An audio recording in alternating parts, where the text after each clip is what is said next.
Ravi de vous savoir nombreux en compagnie des programmes de Guérit TV Monde, mesdames et messieurs, bienvenue au journal. Démarré depuis le 15 juin dernier, mesdames et messieurs, la Coupe du Monde Russie 2018 connaîtra son épilogue le dimanche prochain avec à l'affiche la France et la Croatie. Deux équipes qui ont surpris plus d'un lors de cette compétition d'envergure mondiale, selon les amoureux du cuiron rencontrés dans la ville de Parakou. On les écoute ici au micro de Zoubera Koukou et de Ousmane Dabo. Ces deux équipes ont surpris plus d'un lors de cette Coupe du Monde, commençant par la France qui s'est retrouvée dans un groupe un peu abordable. La France s'est en sortie facilement, mais la France est tombée sur de gros morceaux en huitième, en quart et en demi-finale. Mais la France a su s'en sortir grâce à ses joueurs, des joueurs qui sont très jeunes, puisque c'est la deuxième équipe la plus jeune de la compétition. La France est en sortie et s'est retrouvée en finale. Mais la surprise, c'est la Croatie. Cette équipe de Croatie a 90 minutes de plus que toutes les équipes à la Coupe du Monde. Donc je crois que la France contre la Croatie, ce sera vraiment un match de tactique, un match de duel. L'équipe de la Croatie faisait partie des équipes que nous n'avons pas classées parmi les équipes favorites de cette Coupe du Monde. L'équipe de la Croatie, moi, à mon avis, se base surtout au niveau de leur milieu de terrain, avec les milieux de terrain qu'ils ont comme Ivan Rakitic qui joue un rôle important au sein de son club FC Barcelone. Il y a aussi Luka Modric qui joue aussi un rôle important dans le milieu de terrain de Real de Madrid. Donc pour ce faire, je vois que vraiment l'équipe française a vraiment de boulot qui l'attend. C'est vrai que les équipes africaines sont rentrées. Nous prions bien que la France rapporte cette coupe. Je donne 2-0 pour la France parce que c'est franchement l'équipe que je supporte à cette finale. Et cette édition se poursuit sur Guérit TV, mesdames et messieurs. Occupation des bâtiments coloniaux. Nous sommes à présent dans la ville de Porto Novo, un véritable danger pour les populations. L'effondrement d'un de ces bâtiments datant de 1900 s'est donc effondré à Porto Novo dans la nuit du lundi au mardi dernier. Guérit TV Monde à cet effet alerte à travers ce commentaire. On les reconnaît facilement grâce à leur architecture. Ce sont les bâtiments coloniaux érigés dans la période des années 1900. Porto Novo, à l'image d'autres villes historiques du Bénin, en dénombre encore. Plus de 100 ans après, ces bâtiments servent toujours d'habitation à certaines familles et collectivités. L'effondrement d'un bâtiment du genre dans la soirée du lundi 9 juillet 2018 au grand marché de Porto Novo interpelle plus d'un et préoccupe sur le danger qui guette ces familles qui y résident encore.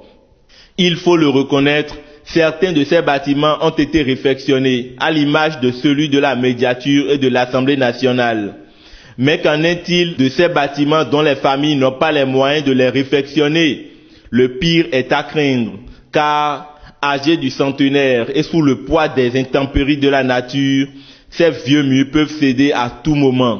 Les autorités à divers niveaux sont appelées à ne pas attendre la survenance d'un drame avant de s'aligner pour consoler les familles. Prévenir vaut mieux que guérir. Ce n'est qu'une simple question de logique.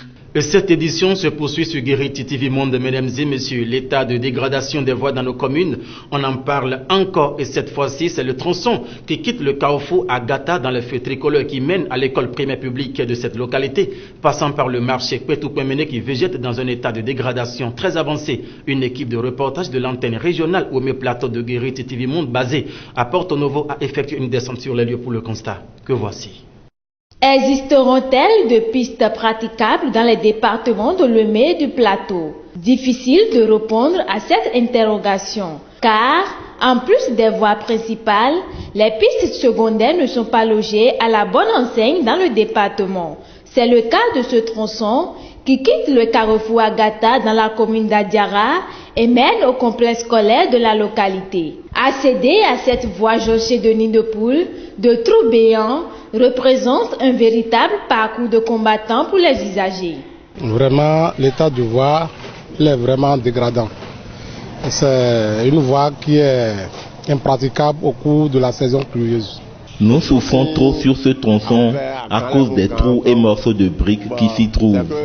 S'il y avait d'autres chemins, on le choisirait pour accéder à Agata.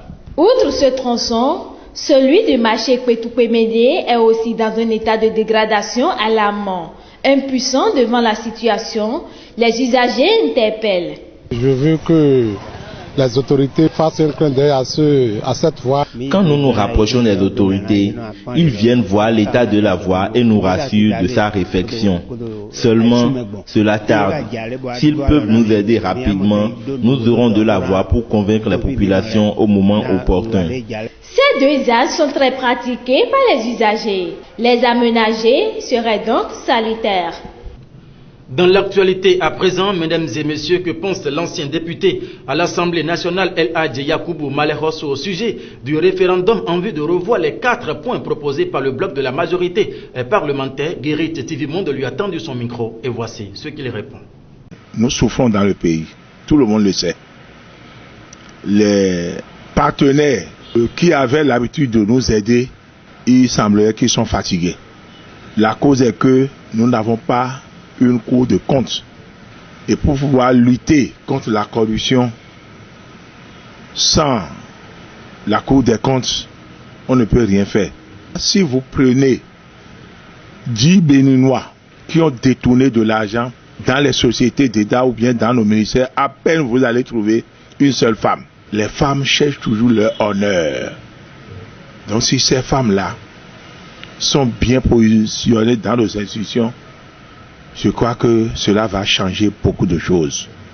Nous devons savoir que nous avons l'habitude de perdre beaucoup de moyens dans nos élections. Et si les députés, les 4/5e avaient accepté, cela veut dire que nous allons regrouper toutes les élections en 2021. Donc c'est l'intérêt du pays d'abord et les candidats aux élections. Ce sera tout pour ce journal sur Guérit TV Monde pour le compte de ce vendredi. Mesdames et messieurs, merci d'avoir été des nôtres. Passez un excellent week-end, surtout avec modération en compagnie des programmes de Guérit TV Monde.